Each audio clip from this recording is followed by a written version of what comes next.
Olá, pessoal! Estamos aqui hoje mais uma vez para refletirmos juntos a nossa liturgia do dia, tá certo? E hoje, nesse domingo, nessa liturgia, proclamamos que o Senhor nos libertou.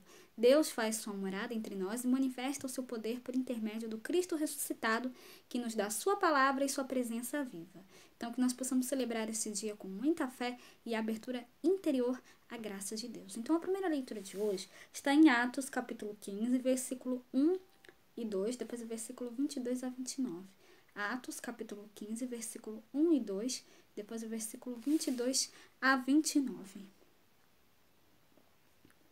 Então, alguns que tinham descido da Judéia ensinavam assim os irmãos: se vos não circuncidardes conforme o uso de Moisés, não podeis salvar-vos. Tendo tido Paulo e Barnabé não pequena discussão e contenda contra eles, resolveu-se que Paulo e Barnabé e alguns dentre eles subissem a Jerusalém, aos apóstolos e aos anciãos sobre aquela questão.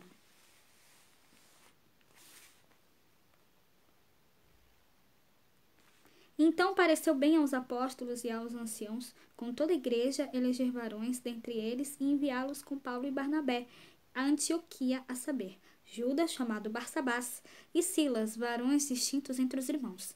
E por intermédio deles escreveram o seguinte: os apóstolos e os anciãos e os irmãos, aos irmãos entre os gentios que estão em Antioquia, Síria e Cilícia, saúde. Porquanto ouvimos que alguns que saíram dentre nós vos perturbaram com palavras e transtornaram as vossas almas. Não lhes tendo nós dado mandamento, pareceu-nos bem reunidos e concordemente eleger alguns varões e enviá-los com os nossos amados Barnabé e Paulo, homens que já expuseram as suas vidas pelo nome de nosso Senhor Jesus Cristo. Enviamos, portanto, Judas e Silas, os quais de boca vos anunciaram também o mesmo. Na verdade, pareceu bem ao Espírito Santo e a nós não vos impor mais encargo algum, senão estas coisas necessárias: que vos abstenhais das coisas sacrificadas aos ídolos, e do sangue, e da carne sufocada, e da fornicação, das quais coisas fazeis bem, se vos guardardes, bem vos vá. Então, essa primeira leitura mostra pra gente, a questão acerca do rito mosaico, Então, aqui a primeira leitura fala o seguinte, decidimos o Espírito Santo em nós não vos impor nenhum fardo além das coisas indispensáveis.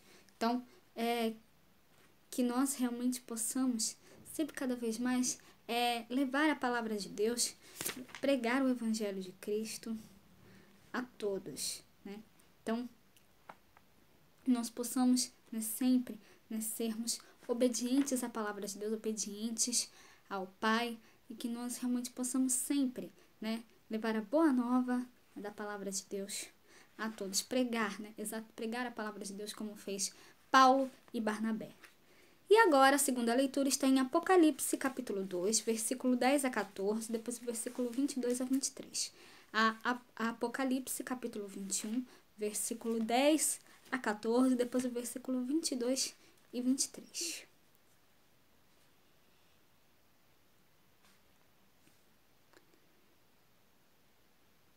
Um anjo levou-me em espírito a um grande e alto monte e mostrou-me a grande cidade, a santa Jerusalém, que de Deus descia do céu. E tinha a glória de Deus, e a sua luz era semelhante a uma pedra preciosíssima, como a pedra de jaspe, como cristal resplandecente. E tinha um grande e alto muro, com 12 portas, e nas portas 12 anjos, e nomes escritos sobre eles, que são os nomes das 12 tribos de Israel. Da banda do levante tinha 3 portas, da banda do norte 3 portas, da banda do sul 3 portas, da banda do poente 3 portas. E o muro da cidade tinha 12 fundamentos, e neles os nomes dos 12 apóstolos do Cordeiro. E aquele que falava comigo tinha cana de ouro para medir a cidade e as suas portas e o seu muro. E nela não vi templo, porque o seu templo é o Senhor Deus Todo-Poderoso e o Cordeiro. E a cidade não necessita de sol nem de lua para que nela resplandeçam, porque a glória de Deus a tem alumiado, e o Cordeiro é a sua lâmpada. E as nações andarão à sua luz, e os reis da terra trarão para ela a sua glória e honra. Então, essa segunda leitura mostra pra gente, fala sobre a nova Jerusalém, né? Os novos céus e a nova terra. Então, mostrou-me a cidade santa descendo dos céus. Então, aqui, né, fala pra gente, né, sobre a nova Jerusalém, né? A muralha da cidade tinha 12 alicerces e sobre elas estavam escritos os nomes dos 12 apóstolos do Cordeiro. Então, aqui mostra, né, que nós devemos sempre, né, louvar e glorificar a Deus, né, e sempre fazer a vontade de Deus na nossa vida, tá certo?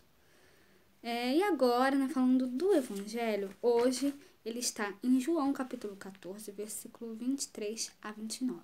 João capítulo 14, versículo 23 a 29.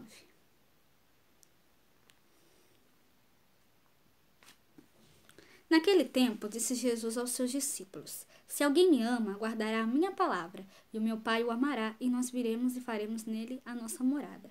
Quem não me ama, não guarda a minha palavra. E a palavra que escutais não é minha, mas do Pai que me enviou. Isso é o que vos disse enquanto estava convosco. Mas o defensor, o Espírito Santo, que o Pai enviará em meu nome, ele vos ensinará tudo e vos recordará tudo o que eu vos tenho dito. Deixe-vos a paz, e minha paz vos dou. Mas não a dou como o mundo. Não se perturbe nem se intimide o vosso coração. Ouvistes o que eu vos disse. Vou, mas voltarei a vós. Se me amasseis, ficareis alegres, porque vou para o Pai, pois o Pai é maior do que eu. Disse-vos isto agora, antes que aconteça, para que, quando acontecer, vós acrediteis. Então já nos aproximamos aqui do tempo da Páscoa, as celebrações da Ascensão de Jesus e de Pentecostes, a doação do Espírito e da paz sobre aqueles que pertencem ao Senhor. Hoje nos detemos, né, na meditação das promessas de Jesus concretizadas em Pentecostes, né? Então, Jesus fala pra gente que nós devemos sempre guardar a palavra, porque quem guarda a palavra dele, ama a ele e ama a Deus. Então, que nós realmente, né, possamos, a mensagem do evangelho de hoje é que nós guardemos sempre a palavra de Deus, né, e que nós realmente possamos sempre anunciá-la a todos, tá certo? Então, era isso que eu tinha para falar para vocês hoje. Muito obrigada a todos por curtirem, por comentarem. Aqueles que só assistem mesmo, também agradeço. Espero que vocês tenham gostado dessa reflexão de hoje. Espero encontrá-los todos aqui amanhã, segunda-feira, se Deus quiser, para continuarmos refletindo cada vez mais as leituras da Sagrada Escritura. Então, muito obrigada a todos e até a próxima, se Deus quiser.